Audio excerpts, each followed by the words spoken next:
Hello guys, welcome back to my YouTube channel SKM study a way of success. और यहाँ पर जी हाँ, ये हम संस्कृत का गद्यांश लेके आए थे। आपसे बोले थे ना कि अपना YouTube channel SKM study Sanskrit की पूरी तैयारी करवा देगा। बिल्कुल टेंशन मत लीजिएगा, जो जो यहाँ पे मैं करवाऊंगा बस इसी को पढ़ के चले जाना है, ठीक है ना।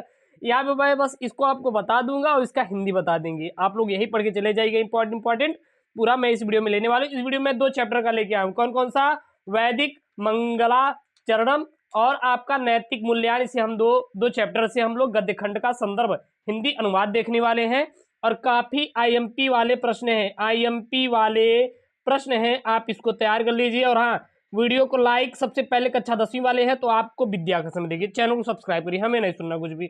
आप लोग चैनल को सब्सक्राइब करिए, आप लोग सब्सक्राइब नहीं कर रहे हैं, आप सपोर्ट कीजिए यार। 3 लाख से ज्यादा बच्चे हैं, इसको 4 लाख आपको पहुंचाना है, चाहे जैसे भी कीजिए, ठीक है ना। तो चैनल को आपको सब्सक्राइब करना है और अपने दोस्तों के साथ वीडियो को शेयर करना है।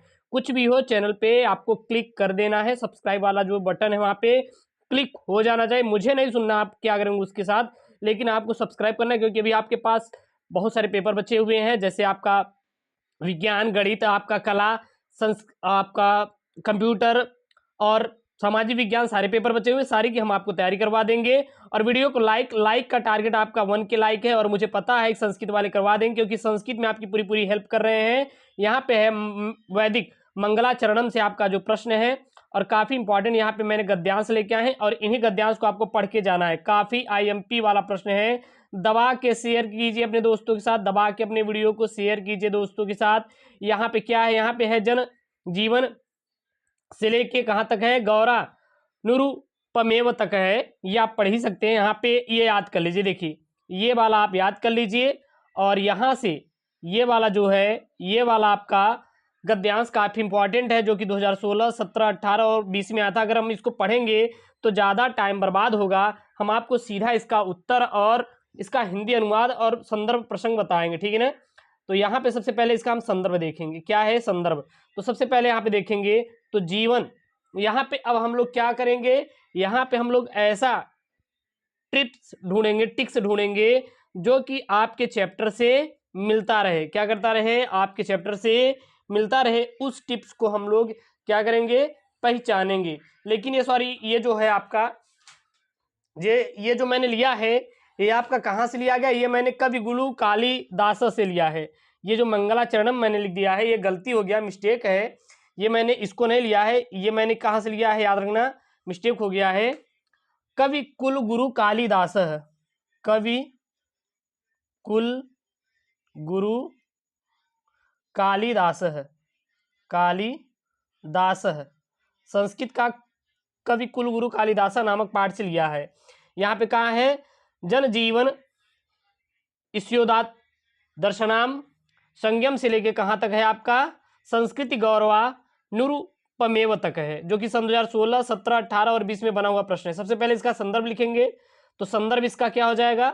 संदर्भ आप लोग सीधा लिख दीजिएगा कि प्रस्तुत गद्यांश हमारी पाठ्यपुस्तक संस्कृत के गद्य खंड में संकलित कहाँ से लिया गया है? गद्य भारती से लिया गया है। याद रखना क्या लिखेंगे इसका संदर्भ आपको क्या लिखना है? इसका संदर्भ लिखेंगे कि प्रस्तुत गद्यांश हमारी पाठ्यपुस्तक संस्कृत गद्य खंड गद्य भारती में संकलित कवि कुलगुरु कालिदास शीर्षक पाठ से क्या है? उद्धृत है। तो सबसे पहले संदर्भ आप लोग याद करें। संदर्भ कैसे लिखेंगे? प्रस्तुत गद्यांश हमारी पाठ्यपुस्तक संस्कृत के गद्य खंड, प्रस्तुत गद्यांश हमारी पाठ्यपुस्तक संस्कृत के गद्य खंड गद्य भारती में संकलित कवि कुलगुरु कालिदास, कवि कुलगुरु कालिदास शीर्षक पाठ से क्या है? उद्धृत है। अब यहाँ पे हम लिखेंगे प्रसंग। प्रसंग में क्या लिखेंगे? प्रस्तुत गद्यांश में रघुवंशी राजाओं के आचरण का वर्णन किया गया है। इसमें किसका वर्णन किया गया है? तो इसमें जो वर्णन किया गया है वो राजाओं के बारे में वर्णन किया गया है।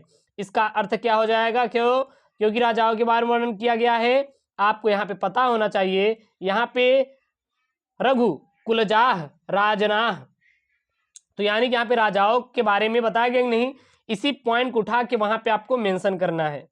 अब इसका हिंदी अनुवाद कहाँ से कहाँ तक? हिंदी अनुवाद यहाँ से लेके जनजीवन से लेके आपका संस्कृत गौरवानुपमेव तक आपको हिंदी अनुवाद है।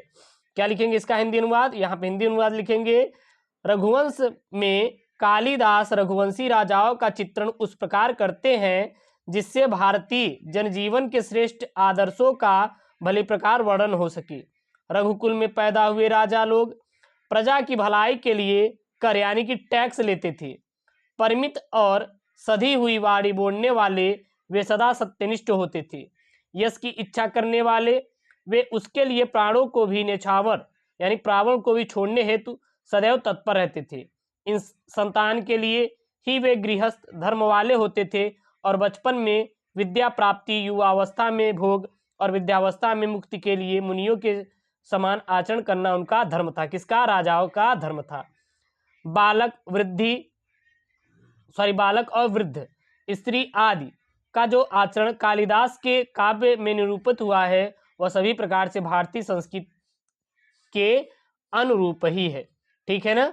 अगला मैंने उठाया यहाँ पे कवि कुलगुरु कालिदास से, जो कि काफी इंपॉर्टेंट आपका गद्यांश है। मैंने उसी को यहाँ पे रिलेट किया है और यही आप पढ़ के चले जाइए, आपका काम हो जाएगा और आपको अन्य कोई चीज पढ़ने की जरूरत ही नहीं है। बस इतना ही पढ़ लीजिए, बस काम खत्म हो जाएगा। यहाँ पे क्या है, आही ममतः से लेके कहाँ तक है, वह आपका है साम्यम नासी तक है, जो कि सन 2010, 11, 15 और 16 में आया हुआ प्रश्न। यहाँ पे 16 रहेगा, 16 में आया हुआ प्रश्न है और काफी संस्कृत का इंपॉर्टेंट पेपर है और ये वायरल जो प्रश्न है पढ़ लीजिएगा, इससे बाहर आपका एक भी प्रश्न आने वाला नहीं है। ठीक है ना। सबसे पहले हम लोग इसका संदर्भ लिखेंगे। संदर्भ क्या लिखेंगे? प्रस्तुत गद्यांश हमारी पाठ्य पुस्तक संस्कृत गद्य खंड गद्य भारती में संकलित कवि कुलगुरु कालिदास शीर्षक पाठ से उद्धृत है। प्रसंग क्या लिखेंगे? प्रसंग में आप लोग लिखेंगे प्रस्तुत गद्यांश में संस्कृत के कवियों में कालिदास की सर्वश्रेष्ठता बताई गई है। इस चीज को यहाँ पे मेंशन करेंगे। अब यहाँ से यहाँ तक, कहाँ से कहाँ तक, आहि मवतः सिंधु वेलाम यावतम विकीड़ाह से लेके कहाँ तक है, श्याम्यम नास्ति तक। इसका आपका अर्थ क्या हो जाएगा? इसका अर्थ हो जाएगा हिंदी अनुवाद, हिमालय से लेकर समुद्र पर्यंत भारत के गौरव की जितनी गाथाएं फैली हैं वे कालिदास ने अपनी रचनाओं में निबद्ध की है। रघुवंशम, मेघदूतम और कुमार संभवम में भारत देश के विविध भूभागों, पर्वत और वनोज का जैसा स्वाभाविक और मनोहर चित्रण मिलता है, अपनी आंख से देखे बिना वह यानी कि ऐसा वर्णन असंभव है। उस प्रकार का उनका देश प्रेम उनके काव्य की श्रेष्ठता को दृढ़ता करता है। भले ही संस्कृत में बहुत से कवि हैं किंतु किसी भी कालिदास के समानता नहीं है। कालिदास के किसी प्रेमी ने ठीक ही कहा है। ठीक है। अब यहाँ पे जो चैप्टर से मैंने यहाँ पे उठाया है, ये कहाँ से मैंने उठाया है तो आप देख सकते हैं, ये मैंने आपका जो थर्ड वाला चैप्टर है, चैप्टर क्या है, नैतिक मूल्यांकन। कौन सा चैप्टर आपके? नैतिक मूल्यांकन से मैंने यहाँ पे आपका गद्यांश उठाया है, जो कि आपके काफी इंपॉर्टेंट गद्यांश है और आपके पेपर में इससे बाहर एक भी प्रश्न आने वाला नहीं है। यह काफी इंपॉर्टेंट और वायरल प्रश्न है, इसलिए आप इसको तैयार कर लीजिए। कहाँ से कहाँ तक है? यहाँ पे है नैतिक मूल्य है व्यक्तेह से लेके आपको मुक्तो भवति तक है, जो कि सन 2012, 16, 17 और 19 में ये आपका बना हुआ गद्य खंड पर आधारित प्रश्न है और इस प्रश्न को आप जरूर से जरूर तैयार कर लें। सबसे पहले हम लोग इसका संदर्भ लिखेंगे। संदर्भ में क्या लिखेंगे? प्रस्तुत गद्यांश हमारी पाठ्य पुस्तक संस्कृत के गद्य खंड गद्य भारती में संकलित नैतिक मूल्यांकन पाठ शीर्षक पाठ से क्या है, उद्धृत है।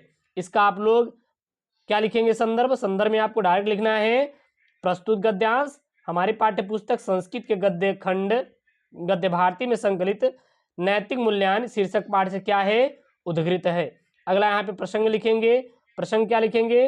प्रस्तुत गद्यांश में नैतिक मूल्यों के आचरण का महत्व बताया गया है। प्रस्तुत गद्यांश में किसके बारे में बताया गया है? नैतिक मूल्यों के आचरण का महत्व के बारे में बताया गया है। अब इसका हिंदी अनुवाद क्या लिखेंगे? हिंदी अनुवाद आपको डायरेक्ट लिख देना है। क्या लिखेंगे हिंदी अनुवाद? या आप पॉइंट में कलेक्ट कर लीजिए। नैतिक मूल्यों से व्यक्ति की सामाजिक प्रतिष्ठा बढ़ती है। मानव कल्याण के लिए नैतिकता आवश्यक है। नैतिकता ही व्यक्ति, समाज, राष्ट्र और विश्व का कल्याण करती है। नैतिकता के आचरण से ही मनुष्यों में त्याग, तप विनय, सत्य, न्यायप्रियता एवं इसी प्रकार के दूसरे भी मानवीय गुण उत्पन्न होते हैं। दूसरे भी क्या होते हैं? मानवीय गुण उत्पन्न होते हैं। नैतिकता से मनुष्य दूसरे प्राणियों से भिन्न हो जाता है। उसके आचरण से व्यक्ति और समाज का जीवन अनुशासित और निष्कंटक होता है। व्यक्ति, समाज, वर्ग और देश की उन्नति का अवसर प्राप्त होता है। समाज ईर्ष्या, द्वेष, छल, कलह आदि दोषों से क्या होता है? मुक्त होता है। तो ये संस्कृत का काफ़ी इंपॉर्टेंट है। यहाँ पे मैंने आपके 2 चैप्टरों से लिया है। कौन से? ये नहीं रहेगा यहाँ पे, कवि कुलगुरु कालिदास, और मैंने किससे लिया है यहाँ पे? नैतिक मूल्यांकन से लिया है। यहाँ पे 3 मैंने गद्यांश को उठाया है जो कि काफ़ी इंपॉर्टेंट है। अगर आपका कमेंट रहेगा, अगर आपका प्यार रहेगा, अगर आप लोग चाहते हैं कि सर और लेके आएँ, तो बिल्कुल आप लोग चैनल को सब्सक्राइब करिए और चैप्टर का नाम दे दीजिए। बाकी हम इंपॉर्टेंट जो है आपका पूरा करवा देंगे। ओके दोस्तों, थैंक यू, जय हिंद।